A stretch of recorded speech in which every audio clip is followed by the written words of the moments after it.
Well, here we are at a campground in northern Uganda. I certainly never expected to hear myself say that. I really don't know what to expect of the next few days, but I'm looking forward to it. I'm sure it's going to be an adventure. When we pulled into the Eden campground, Dave, Jerry, and I were pretty excited to see that they have a bar here. Here in Uganda, they don't really camp the way we think of camping. It's mostly just day use here. It's really more like a big park. We set up our safari truck in the parking lot, only to find that what they called two-person tents could really just fit one person comfortably. Luckily, they have these little thatched roof huts. This is how people really camp here at Eden. Leaving the rooftop tents to Jerry and Dave, Diane and I rented this hut, and Henry rented another. It was pretty basic but comfortable, and the whole bathroom is the shower, which we found to be the usual here in Uganda.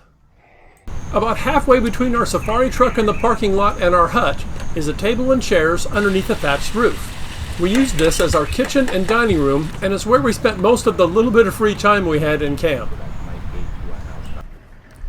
On our first morning here, we drove the narrow, bumpy dirt road to the chairman's house. We wouldn't be doing any work today. We were here to meet the chairman and some people from the village, and to get our first look at their well. After driving a short distance, we parked at another home, but we weren't there yet. We still had to walk down this narrow, overgrown trail and finally got our first look at their well.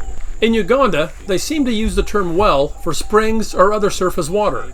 Drilled wells, like the type I'm familiar with, are called boreholes here. This is the source of their water. The people come and fetch water from here. They drink the water just the way it is. And then cattle come and drink from here. We arrived back at the chairman's home to find more people had gathered. While I'm sure they had seen white people before, we were the first white people to visit their village.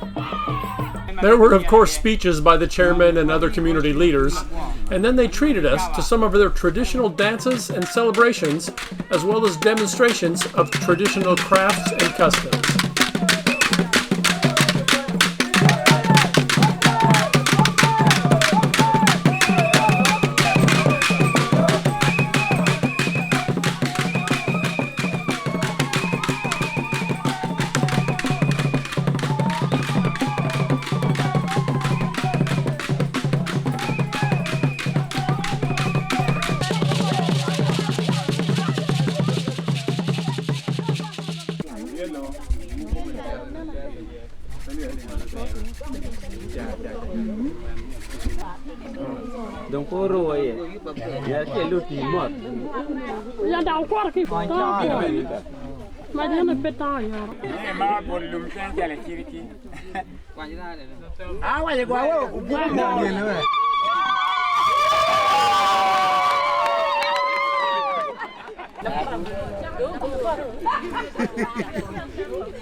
Then you pour your water.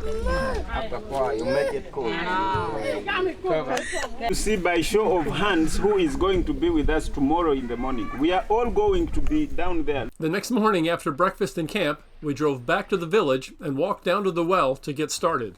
Some of the men from the village were there before us, and it was exciting to see how much work they had already done. We would not be installing a filter system here today. For now, Henry just wanted to clean out the spring and dig a channel to ensure a steady flow of water. We were happy to pitch in and help, doing whatever we could. We didn't come all the way to Uganda just to watch, but the men from the village really did most of the work. For now, we just want to get all the mud cleaned out of the well. In the future, it'll be lined and covered, and then a solar pump installed to pipe the water up the hill to where the filter will be located. In the morning, on our way to another project in the area, we stopped by to see how it looked. We were happy to see that the well had filled and water was flowing nicely. We were nearly out of bottled water and didn't really have anything for lunch, so before moving on to the next project, we drove to the nearby town. And the water was no problem, but in such a tiny town, we just couldn't seem to find anything that we could make for our lunch. Then we spotted the street vendor making Rolex. Rolex is kind of the Uganda national food.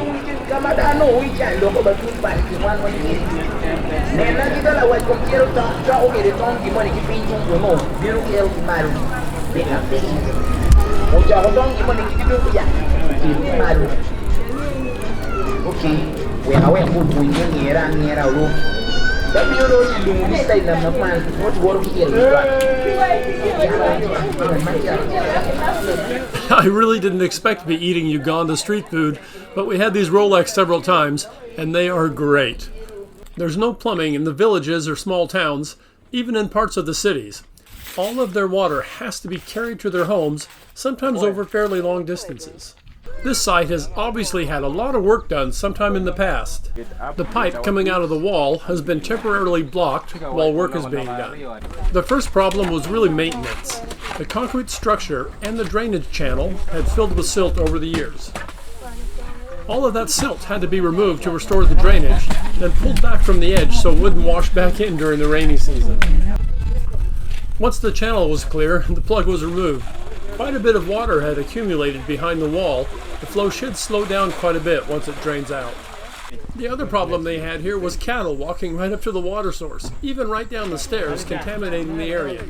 Henry's guys built these brick walls that will keep the cows out, but allow people to safely access their water. Henry had accomplished everything he wanted to on this visit to the area, so we headed up this trail for the last time. We're going to be leaving here tomorrow, but our day isn't over yet. We stopped at the local primary school, where we got to meet the staff, and we gave gifts of maps, wall hangings, books, and even gold star stickers. Then we drove back into town, where we visited the government center, and we got to meet some of the local leaders. The next morning, we loaded all our stuff into the safari truck, wedged ourselves in the back seat, and got back on the road again. Well, we got so lucky with those little huts they have that we could rent. There was nowhere else to stay anywhere near here. Finding out that we were the first white people to ever visit their village and having them welcome us by showing us demonstrations of their traditional celebrations and their traditional crafts, that was truly a once-in-a-lifetime experience. Part of our adventure is finding out that if we don't start the safari truck every 12 hours or so, the battery dies. Yesterday we had to push start it to get going.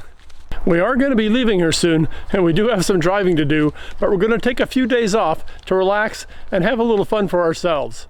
I'll show you what that looks like next time we talk.